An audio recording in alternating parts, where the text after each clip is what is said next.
kasuotan ay isa sa pinakamahalagang aspekto ng pagkakakilanlan ng bawat lahi. Ikaw, Chikiting, alam mo ba kung ano ang ating pambansang kasuotan? Samahan ang ating bida ngayon sa kanyang paglalakbay. Alamin natin kung saan siya dadalhin ng kanyang damit na makulay. Nako! Tiyak na matututo at mapupukaw ang inyong mga damdamin ngayong hapon sa ating tampok na kwento na magtuturo sa atin ng napakahalagang aral. Ako si Ate Janelle at sasamahan ko kayo sa isa na namang episode ng Mga Kwentong Chikiting! Ang programang ito ay handog ng Vibal Group Incorporated at ng Chikiting Books. Malaki ang papel na ginagampanan ng kasuotan sa bawat kultura at kasaysayan. Sa ating kwento ay magbabalik-aral tayo tungkol sa mga titik, kulay at pangalan. Tara! Tuklasin at silipin natin ang makulay na damit ni Mira. Kwento ni Reynoso Bato Cruz at guhit ni Tinsley Garanchon. Noong panahong sakop ng Espanya ang Pilipinas, may prinsesa mula sa India ang napadpad sa Maynila. Nandoon siya hindi para mamasyal, ngunit upang ibenta bilang alipin sa galyong pangkalakal. Siya si Mira. Puno ng kulay ang kanyang istorya. Bata pa lang nang mahiwalay sa pamilya. Maraming pagsubok ang kanyang pinagdaanan. Sa lahat ng pagsubok, nanatiling matibay ang pananalig niya sa may kapal. Si Mira ay pinanganak sa kaharian ng Mughal sa India. Sa panahong laganap ang pagbebenta ng mga alipin, masagana at maningning ang naging pamumuhay ng mga Mughal. Kasing ningning ng sari, ang mahaba at magarang tela ng suot ng mga kababaihan sa buong kaharian. Nagulo ang tahimik na pamumuhay ng mga Mughal nang dumating ang mga piratang Portuges sa India. Marami sa kanila ang dinakip, matandaman o bata. Kasama sa mga nahuli si Mira na dinala sa Timog Kanlurang India. Matapos ang ilang buwan, nakatakas si Mira mula sa mga pirata. Napadpad siya sa kumbento ng mga Heswita. Sa pagkalinga ng mga pari, nakilala niya ang poong may kapal. Bininyagan at binigyan siya ng bagong pangalan, Catarina de San Juan. Naging tapat si Mira sa pagsunod sa utos ng Diyos. Nanalig siyang hindi siya pababayaan ng may kapal. Hindi rin niya kinalimutan ang kanyang pinagmulan. Lagi pa rin niyang suot ang kanyang saring puno ng kulay. Ngunit hindi doon nagtapos ang pakikipagsapalaran ni Mira. Isang araw, nagbigay ng anunsyo ang gobernador ng Mexico. Kailangan niya ng dalagang Tsino na magsisilbing alipin sa kanyang palasyo. Dati, tinatawag na Tsino ng mga taga-Mexico ang lahat ng produkto o taong nagmula sa Asya. Nadakip muli ng mga pirata si Mira. Nakita nilang akma ang dalaga sa pangangailangan ng gobernador. Dinala siya sa Maynila kung saan nakadaong ang galyong pangkalakal. Doon siya isasakay patungong Acapulco, ang pook kalakalan ng Mexico. 6 na buwan ang naging paglalakbay ni Mira, kasama ang mga produktong pangkalakalan tulad ng mga pampalasa, kagamitang porselana at telang seda.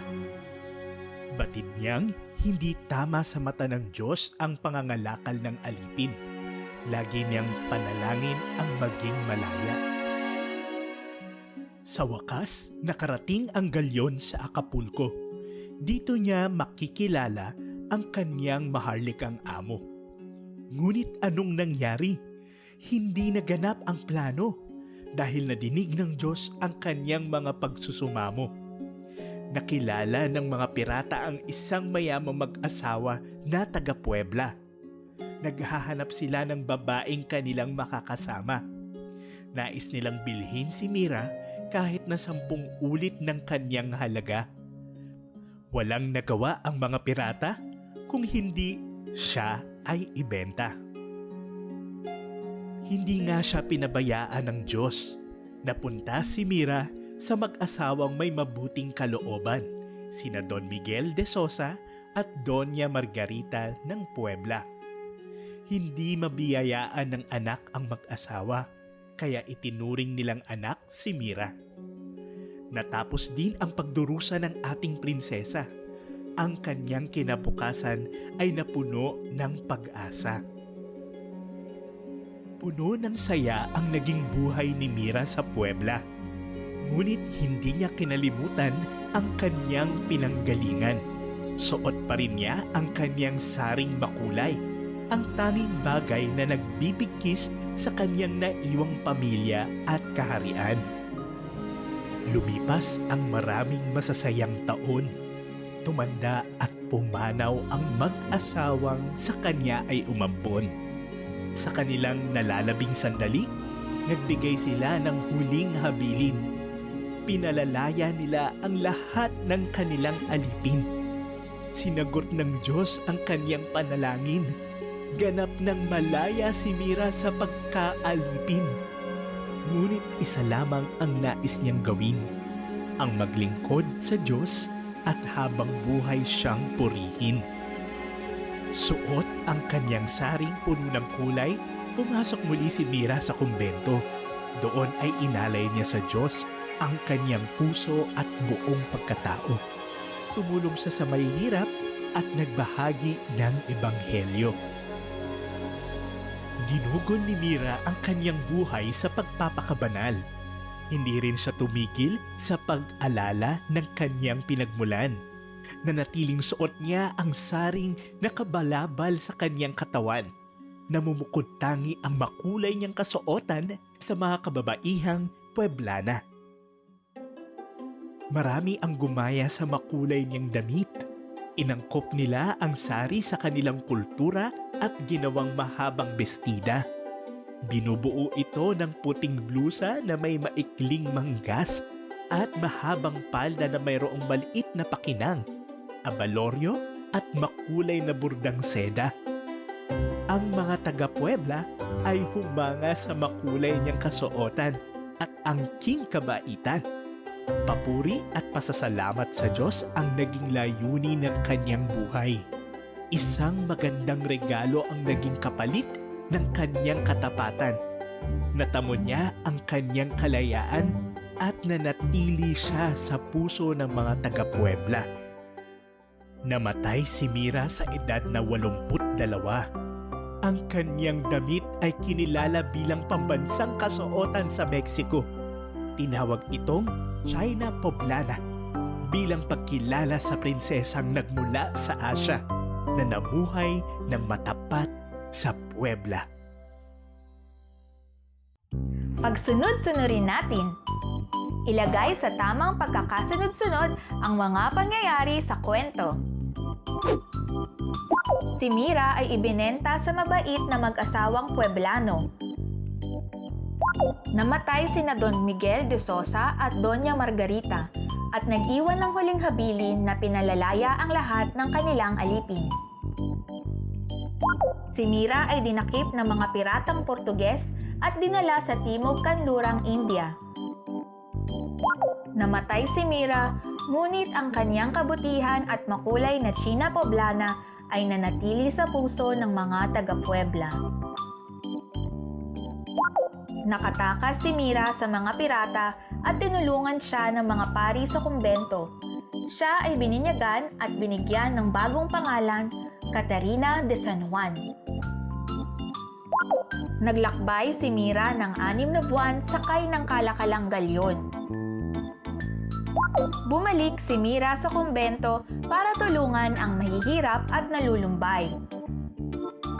Dinakip muli ng mga pirata si Mira dahil nangangailangan ng aliping Asyano ang gobernador ng Mexico.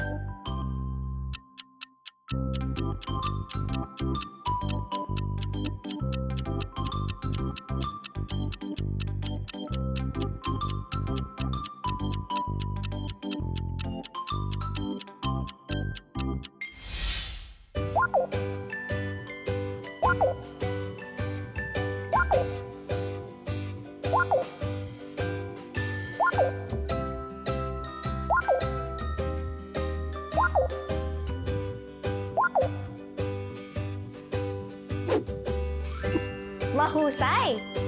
Ang sari ay ang pangunahing kasuotan ng mga kababaihan sa bansang India.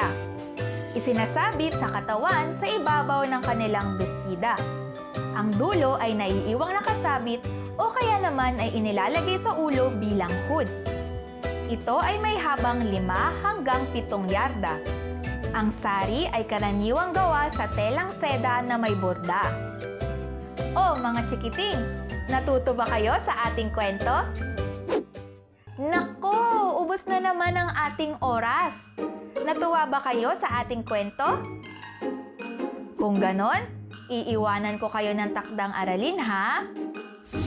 Magdisenyo ng kasuotan na magre-representa sa alinman sa ating bansa, sa inyong pangkat o komunidad, o maging sa iyong sarili. Iguhit ito at kulayan! O paano, hanggang dito na lang mga chikiting? Muli, ako si Ate Janelle. Magkita-kita tayo sa susunod na linggo para sa isa na namang episode ng Mga Kwentong Chikiting!